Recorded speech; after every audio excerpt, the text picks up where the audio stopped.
है। 2014 में किसको वोट किया था? 2014 में मैंने नरेंद्र मोदी को वोट किया था, लेकिन आज उसके इतनी नाराजगी क्यों है? इतनी नाराजगी इसीलिए है कि जब समझ आया कि भाई ये नोटबंदी हुआ, हमें फायदा कहा गया था कि फायदा होगा, काला धन आएगा, 1 रुपया नहीं आया। कोरोना हुआ, हमें घर बैठ के खुद ये बंगाल में चुनाव लड़ रहे, बिहार में चुनाव लड़ रहे, प्रचार प्रसार कर रहे हैं, डोनाल्ड ट्रंप को अमेरिका से बुला रहे हैं, अहमदाबाद में नरेंद्र मोदी स्टेडियम का उद्घाटन कर रहे हैं, तो खुद तो अपना सब चीज़ कर रहे हैं। हमारे लिए कुछ नहीं किया गया है। शिक्षा पे पहली बार टैक्स लगी है, 18% GST। मोदी सरकार हटेगी, राहुल गांधी इंडिया गठबंधन की अच्छी सरकार। खासी सरकार में थे, आपने डूबती हुई नाव में अपना पैर रख दिया। डूबती हुई नाव में नहीं, जब देश की बात होगी तो देश के लिए लड़ेंगे। हमें सत्ता का कोई पक्ष लालच नहीं है, सत्ता का कोई लालच नहीं है, लेकिन राहुल गांधी और सच के साथ है हम। कि बीजेपी सरकार लगातार बोल रही है 400 पार, लेकिन कहीं ना कहीं उनके मन में भी डर है, क्योंकि इस तरीके से राहुल गांधी जी ने मणिपुर से यात्रा चालू की। तो हम सभी का पहला प्रश्न ये था कि मणिपुर में किस तरीके से 7 महीने से लगातार कुकी और मैती समाज के बीच हिंसा हो रहा है, महिला नग्न करके सड़कों पे दौड़ाई जा रही है, महिलाओं पे अत्याचार हो रहा है। हमने आवाज उठाने की कोशिश की और अब यात्रा अपने अंतिम चरण में है। 2 दिन बाद महागठबंधन की, इंडिया गठबंधन की महा रैली है मुंबई में, और ये बदलाव का संकेत है। पटना में आपने देखा हो कुछ दिन पहले गांधी मैदान में 5 लाख से ज्यादा की जनसंख्या थी। लगभग मैं आपको बताना चाहूंगा, हम लोग 300 पार करेंगे इंडिया गठबंधन, और कांग्रेस की सरकार आएगी, राहुल गांधी प्रधानमंत्री बनेंगे। कितनी सीट आ रही है इस बार?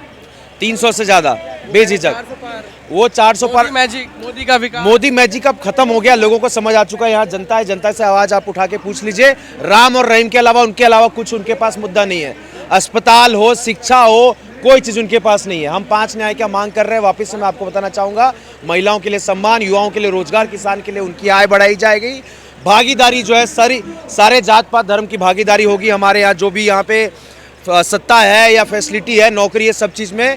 और युवाओं के लिए अग्निवीर जिस तरीके से था, कांग्रेस की सरकार अग्निवीर को हटाई आएगी तो, और जिस तरीके से पुराने तरीके से भर्ती होती थी उसी तरीके से भर्ती की जाएगी। महिलाएं तो भाजपा में खुश है। महिलाएं भाजपा में कहाँ खुश है? 195 लोगों की पहली लिस्ट निकली, जिसमें मोदी और अमित शाह का लिस्ट था। 14% लिस्ट दिया गया था, टिकट दी गई सिर्फ महिलाओं को। 33% झूठ मूठ का नाटक करते संसद भवन से कि 33% महिलाओं का आरक्षण किया जाएगा। 14% मात्र इन्होंने टिकट दिया। 195 का लिस्ट जो निकला था पहले लिस्ट में। महिला विरोधी सरकार है ये। उत्तर प्रदेश से मैं आता हूँ, उत्तर प्रदेश में लगातार महिलाओं पर अत्याचार हो रहा है। लगातार हर साल 60-10 NCRB की रिपोर्ट है ये, महिलाओं पर अत्याचार लगातार बढ़ रहा है। मोदी की टक्कर में कौन है आप बता दीजिए। मोदी की टक्कर में एक ही व्यक्ति है, वो है राहुल गांधी। राहुल गांधी को अभी लोग मजाक करते हैं, ये करते हैं, लेकिन राहुल गांधी सीधा सीधा सच बोलते हैं कि भाई अडानी पैसा ले रहा है, तो राहुल गांधी जी कहते हैं पैसा ले रहा है। मोदी जी राहुल गांधी जी कहते हैं कि मोदी जी ने SBI को खरीद रखा है। इलेक्टोरल बॉन्ड जो है वो क्यों नहीं सबके सामने ले आते हैं? सुप्रीम कोर्ट कहा है कि 16 तारीख तक आप ले आओ। SBI टाइम मांग रही है, आखिर क्या कारण है भाई? लगातार ये सरकार हमसे बहुत कुछ छुपाई हुई है। जिस दिन ये सरकार हटेगी उस दिन मोदी का जो चेहरा है, तानाशाही चेहरा है, बीजेपी का जो रवैया है, सबके सामने आएगा। झूठ नरेंद्र मोदी और झूठ सरकार, सब चीज उनका झूठ है, हर चीज झूठ है। सिर्फ अब जैसे CAA का मुद्दा लेके आ चुके हैं ये। आपको मैं बताना चाहूंगा, अभी भारत में इलेक्टोरल बॉन्ड का मुद्दा चल रहा था।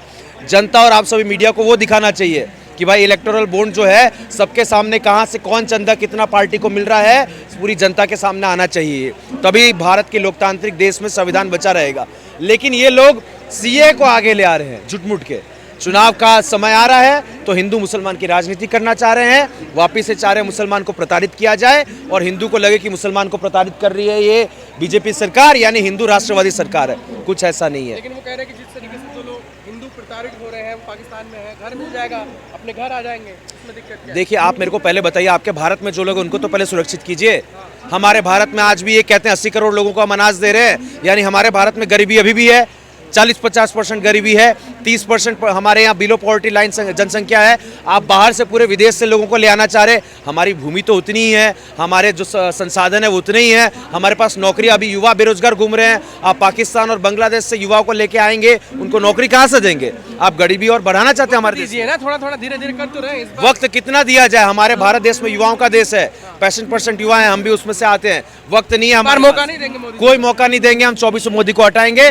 मोदी को 10 साल दे दिया गया, जिस तरीके से अमेरिका में होता है 4 साल की एक सरकार होती है।